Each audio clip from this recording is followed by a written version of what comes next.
മഴയിൽ കാസർഗോഡ് പാളത്തൂരിൽ വീടിന്റെ മുൻഭാഗം വിണ്ടുകീറി അപകടാവസ്ഥയിലായി. വീട്ടുകാരെ ബന്ധുവീടുകളിലേക്ക് മാറ്റിപ്പാർപ്പിച്ചിരിക്കുന്നു.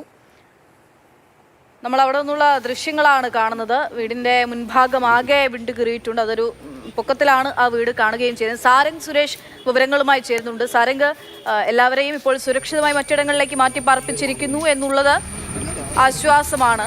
ഈ പ്രദേശത്തൊക്കെ കൂടുതൽ വീടുകൾക്ക് ഇങ്ങനെ സംഭവിക്കുന്നുണ്ടോ? എങ്ങനെയാണ് അവിടെയൊക്കെ ജാഗ്രതാ നടപടി സ്വീകരിക്കുന്നത്? മഴ എങ്ങനെയാണ് ലഭിക്കുന്നത് നിലവിൽ?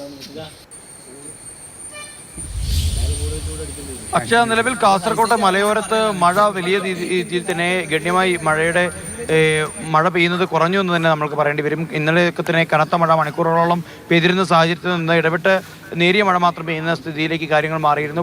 പുഴയിലെ ഒഴുക്കടക്കം സാധാരണ രീതിയിലേക്ക് മാറിക്കൊണ്ടിരിക്കുകയാണ്. ഇന്നലെ രാത്രി മുതലാണ് പരിയാരം സ്വദേശിയായ ഓമന ജോസഫിന്റെ വീടിന്റെ സിറ്റൗട്ടിനോട് ചേർന്ന് വിള്ളൽ പ്രത്യക്ഷപ്പെട്ടു തുടങ്ങുന്നത്. പിന്നീട് ഓരോ മണിക്കൂറുകൾ പിന്നീടും തോറും അത് വലുതായി വരികയായിരുന്നു. അവസാനം വീട്ടിലുള്ള ആളുകൾക്കടക്കം ജീവന് ഭീഷണിയാകുന്ന ഒരു സാഹചര്യം ഉണ്ടായതോടെ അവരെ സുരക്ഷിതമായ ബന്ധുവീടുകളിലേക്ക് മാറ്റുകയായിരുന്നു. മാത്രമല്ല, വീടിന്റെ ചുറ്റുപാടുമുള്ള മണ്ണിലടക്കം വലിയ രീതിയിൽ മണ്ണിടിച്ചിലുണ്ടാകാനുള്ള സാധ്യത അടക്കം ഉണ്ടായിരുന്നു. അതുകൊണ്ട് തന്നെയാണ്, മലയോര മേഖലയാണ്, അതുകൊണ്ട് തന്നെ ഒരു അപകടം ഉണ്ടാവാതിരിക്കാനാണ് അവരെ സുരക്ഷിതമായി മറ്റൊരു കേന്ദ്രത്തിലേക്ക് മാറ്റിയത്. സമീപത്തുള്ള വീടുകളിൽ നിലവിൽ അപകട ഭീഷണി ഒന്നുമില്ല. പക്ഷേ എന്നിരുന്നാലും ആളുകളൊക്കെ തന്നെ വലിയ ജാഗ്രത പാലിക്കുന്നുണ്ട്. അക്ഷയ.